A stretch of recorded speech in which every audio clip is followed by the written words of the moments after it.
Now that you've assembled your rack, we will install the fork mounts and the bike. We will put the fork mount on one of the wheel trays. It doesn't matter which side you pick to start with.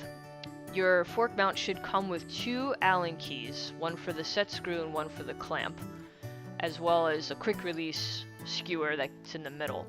So you want to loosen both of those screws up using the Allen keys. You will have to open the fork mount quite a bit in order to get it over the tubing, and you're going to take the little quick release skewer out.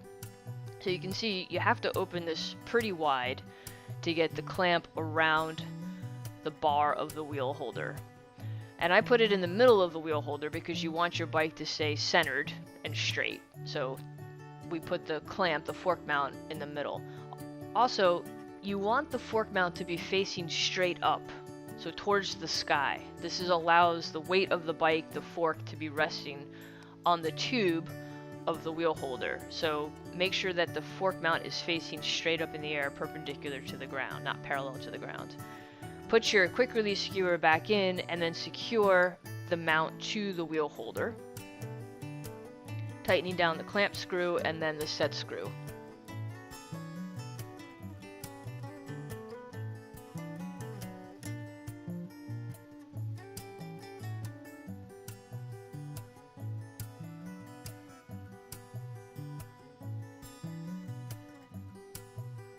This should be pretty tight on there, and the fork mount should not pivot at all when you move it.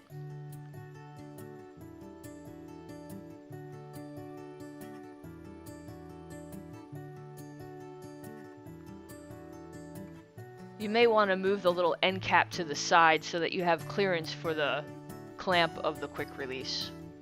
You can physically just push it over with your thumb. So now your rack should be set up with one wheel holder on either side with one fork mount. To install the ElliptiGO, you have to remove the front wheel and then place the fork on the fork mount and secure, just like you would with your front wheel with a quick release lever. Same sort of idea. Use your tension knob to tighten the clamp down and then push the lever over to lock it into place so that your fork is now locked to the rack. You shouldn't be able to pull the bike off. You can see the rear wheel sits in the rear holder,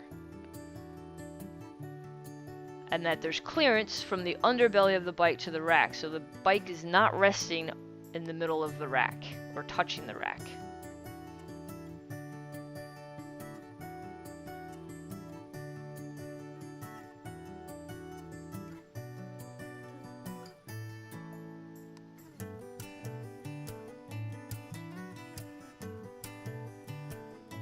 You're going to install the next set of wheel holders, which would be the right ones, on, and you can see I've already done that, but again, I've positioned the bike so that it's not resting on the center of the crossbeam there. You should not have to touch it. You should be able to move the wheel holders into position where the bike is elevated off of that. And you want the bike to be opposite of the other, so they're, as you can see, they're back to front, essentially. Notice we're not using the center bar to secure the ElliptiGO. Then you can put the little screws on the wheel supports that just help keep the wheel trays from sliding off when you're to move them. For any questions about this, please contact us at ElliptiGO and we'd be happy to help.